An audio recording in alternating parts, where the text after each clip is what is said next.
Hi, welcome back to another Cook With Me video. This is a family favorite of ours, and for anyone just tuning in, I decided to visually record sort of a visual recipe box of our family favorites throughout the year so that my kids, as they are grown and leaving the nest, they can take a lot of some of our family favorites with them and just look back at them through the video, because sometimes I find watching someone else do it can be helpful.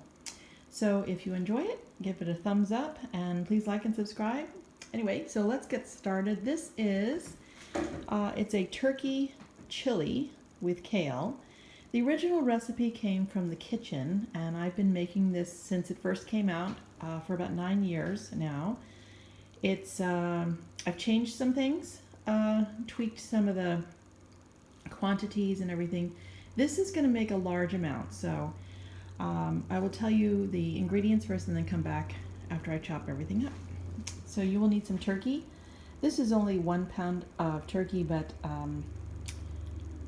the actual recipe I'm cooking is 4 pounds of turkey. So in this case, I am doubling, or actually almost tripling the recipe, the original recipe.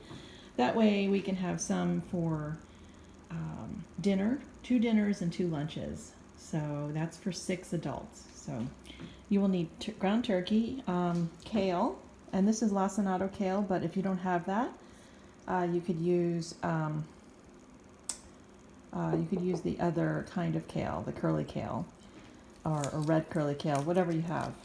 And if you don't have kale, I suppose you can use spinach or some other green. That would be good. You'll need some onions. Now the recipe calls for yellow, but I don't have any, so I'm going to use red. Black beans. So I'm going to use all 3 cans of the black beans after I drain them. It calls for some corn. Now I usually like to use frozen corn, but oops, actually this is wrong. Sweet corn cream style. So I must have accidentally picked that one up.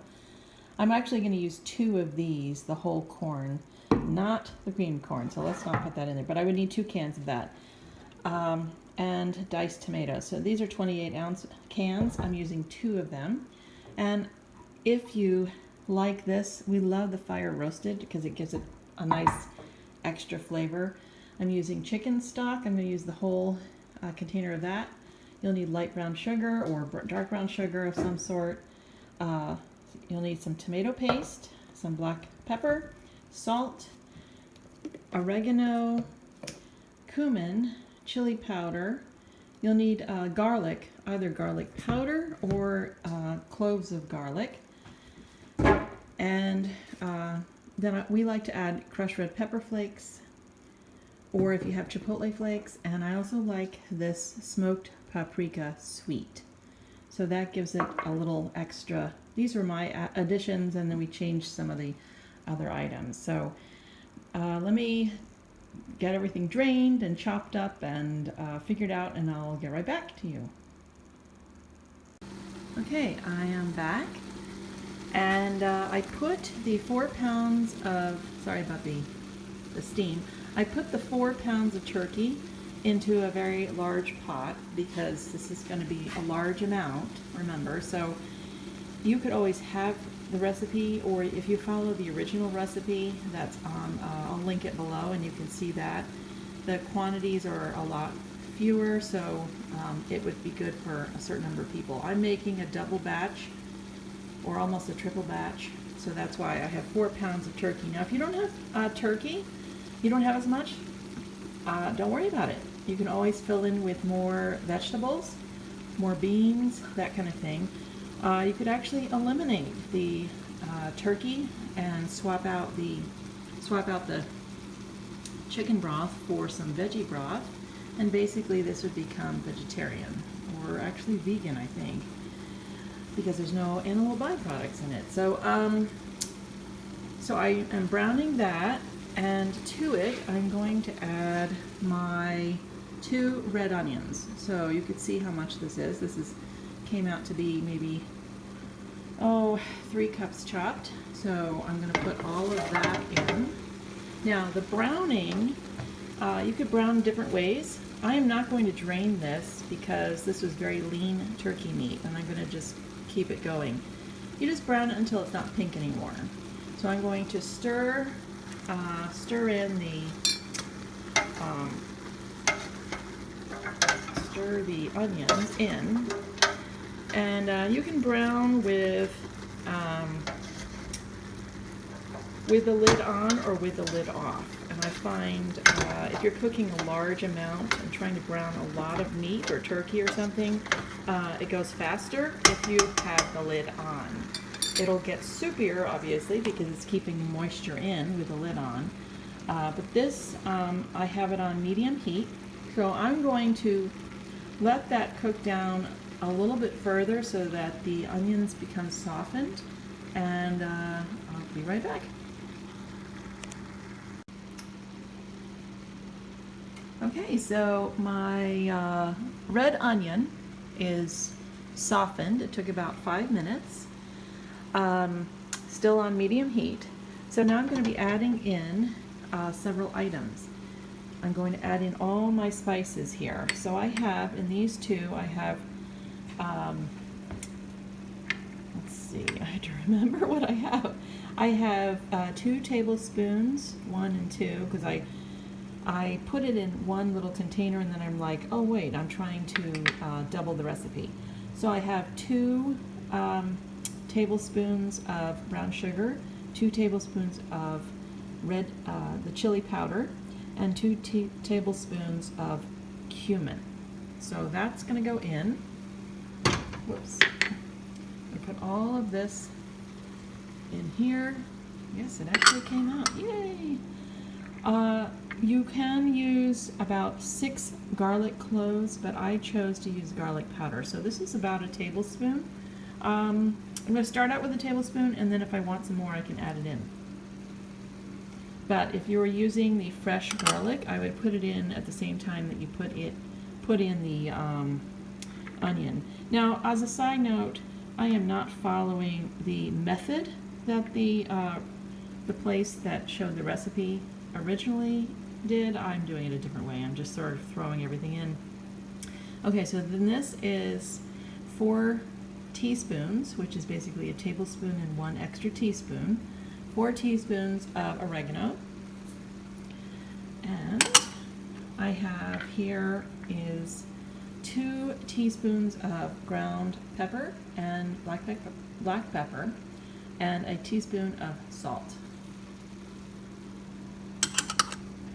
And I have about half a teaspoon of red pepper flakes, and then I have a tablespoon plus a teaspoon, so basically 4 teaspoons of smoked sweet paprika.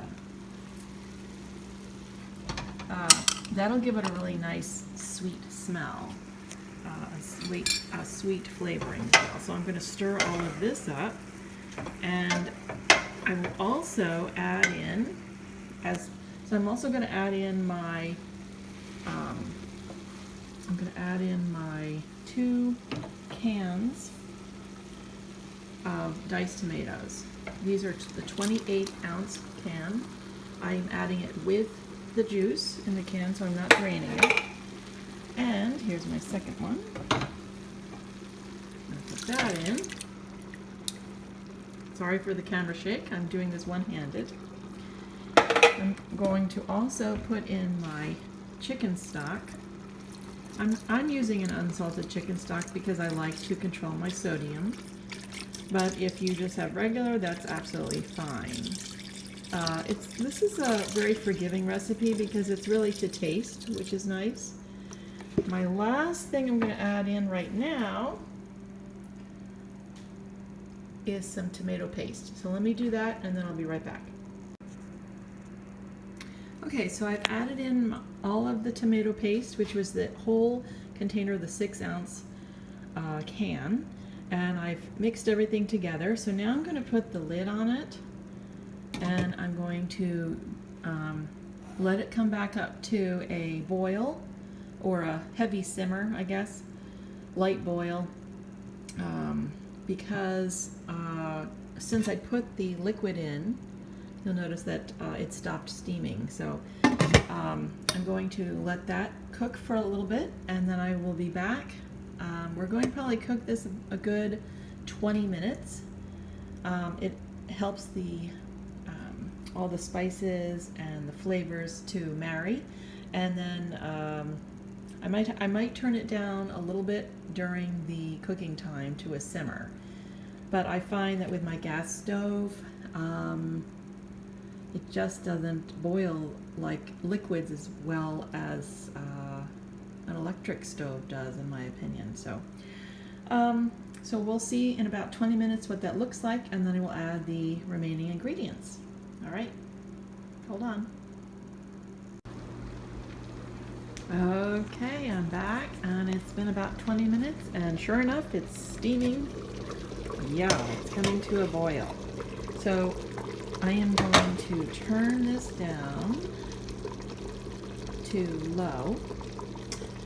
And now I'm going to add in my chopped kale. This is a whole bunch of lacinato kale. As I said, curly kale or red kale would probably work fine. If you have it frozen already chopped up, that's even better. This actually I had gotten from my CSA haul. I was not able to use it, so I chopped it up, threw it in a bag, and put it in the freezer. And then I'm just pulling it out now. So this looks like, oh, I don't know. I'm guessing maybe 3-4 cups chopped. So I chopped it up. Whoops, can't get everything. Since I'm doing this one-handed, it's a little tricky. But I'm going to put that in here along with my corn and my black beans. This was my 3 cans of black beans that I had drained and rinsed. So again, you can add more or less as really what's good for you and your family. And I have the 2 cans of corn. Now, if I was using frozen corn, I might put in a whole 10-ounce package of corn or more, depending on if you like corn a lot. So, I'm going to stir this up. And I'm going to put the top back on it and let it simmer. What I'm looking for is basically letting the, I'm trying to let the kale cook down so that it wilts and is softened. On a side note, before I forget, when I chopped it up, I took the ribs off the kale because they're a lot harder, and then I just chopped up the leaves into little pieces. So I'm going to stir all of this up, and then I'll put the lid back on it and simmer it for probably another 10 minutes or until the kale is softened. You still want it somewhat green and bright. You can adjust the seasonings after it's all ready. You can add in a little bit more liquid if you want, more tomatoes. Really, it's up to you. So I will be back when that's done.